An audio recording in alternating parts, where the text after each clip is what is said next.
caawa markaan arkay ay hari waayeen sideedoo kale hariwaa u noqdeen waxaan niyadda gashaday inay igaarsiinayaan halka aan ku haminayo macna ayana hari waayeen wali halkii bugtay ima bogsan wali waxaan tabayay maan gaareen waxaan tabayayna waa dhulkaan sokoyihii shalay isjiiday geedka hoostiis mid xambaariyay la iskaga dhigay kuwa kala fog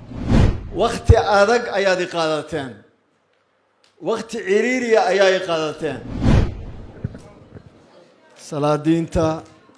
uqaasha waayeelka siyaasiyiinta mutacallimiinta hablaha dhalinyarada dhammaantiin madashan quruxda badan inta fadhida dhammaantiin assalaamu calaykum waraxmatullaahi wabarakaatuh muddo dheer ayaan waxaan ku haminay kursiga dalka ugu sarreeya tag lacagiga ma maqna magaciga ma maqna maxaan raadinay waxaan raadinaya waxa ii muuqda wax badan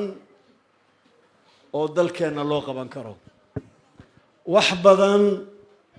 oo ilaahayna siiyay laakiin u baahan maamul daacad u baahan wax badan oo midnimadeena aan ku wada qabsan karno wax badan dawaan hari waayo mar kasta waxa la oranayay uu haray uu dhacay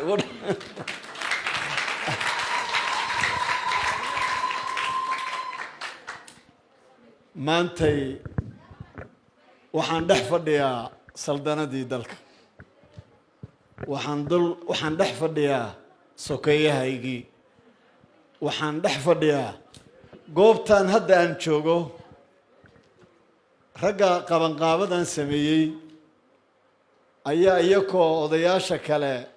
yarahay si ii qanjiiriyeen halkaani keenay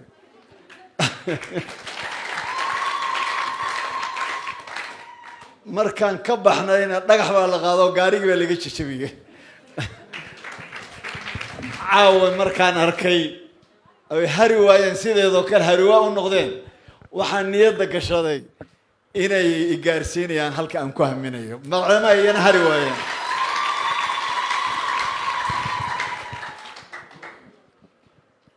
reerkan oo reerkayga ah waxay dalkan ka ahaayeen qof walba waa ogyahay maanta halkay joogaanna qof walba waa ogyahay waxaan ballan qaadayaa sidaad iigu dhigteen gogasha quruxda badan haddaan ku guulaysto waqti adag ayaad i qaadateen waqti ciriiriya ayaa i qaadateen bar baad qalbigayga ku dhigteen waxaan ballan qaadayaa aniguna bartaa inaanay marna ka bixin qalbigayga gogasheedan ayaa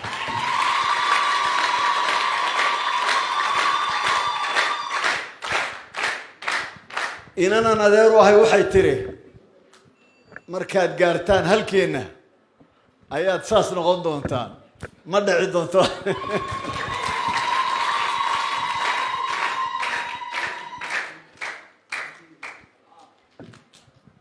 waxaan abtigay uga soo tegey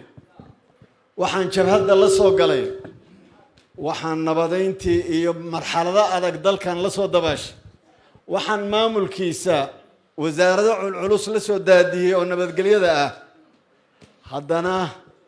madaxweyne dalkan qabsaday muuse mooyaane inta kale midaan u kaambengaray inuu qabtay ma jiro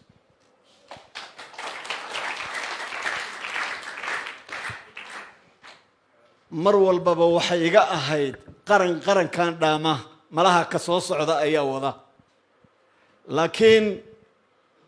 weli halkii bugtay ima bogsan wali waxaan tabayay maan gaareen waxaan tabayayna waa dhulkaan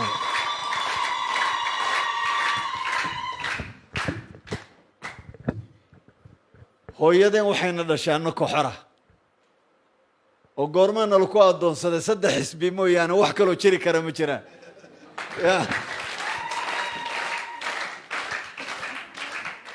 waxaan dalkan u soo dagaalanay inaan ka xorowno bini aadam na haysta oo bini aadam kaloo 3 xisbi oo na haysta miyaan ogolaanayna waxaa caburmay fakarkeennii waxaa caburmay taladeennii waxaa caburmay itijaaheenii halkaan islahayn waxaad kor baad aadaysaan saddexdii xisbi hoos bay noo wadeen xaggeen joognaa maanta waad garanaysaan meeshaan joogno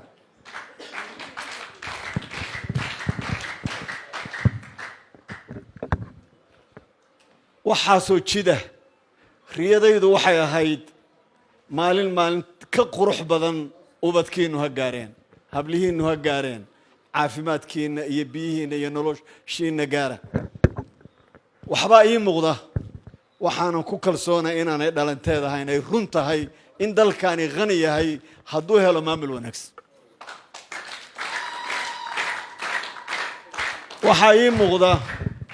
waxaa ii muuqda dad gobah oo aad u qurux badan laakiin markii siyaasaddu ka xumaatay gun laga dhigay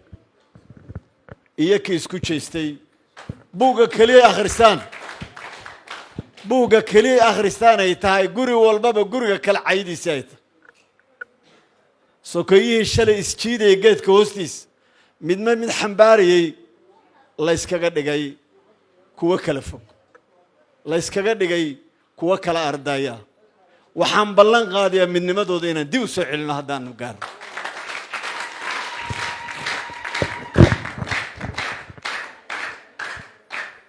waxaan ku naalnaa qubcad aad iyo aad u dhib badan meel walba dab baa ka holcaya ilaahay wuxuu naga dhigay jasiirad nabada lacagtaa iska taalla waddada dahabkaa iska yaalla waddada saqda dhexaad iska maraysaa nimco ilaahay bixiyo nimcada ugu weyn macal iimaanka markii la isku daro waa nabadgelyada weyn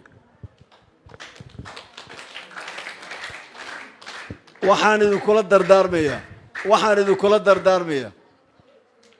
kursi baan raadinayaa nabadgelyadiina inaan carqalad la gelin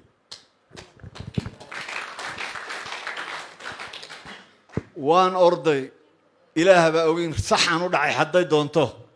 laakiin waxaan aaminsanahay nabadgelyadu inay ka qaalisantahay waxaan raadinayo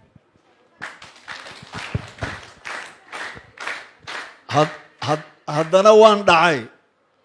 waxaan ogahay nabadgelyadiinu inay ka qaalisan tahay dhicistaan dhacay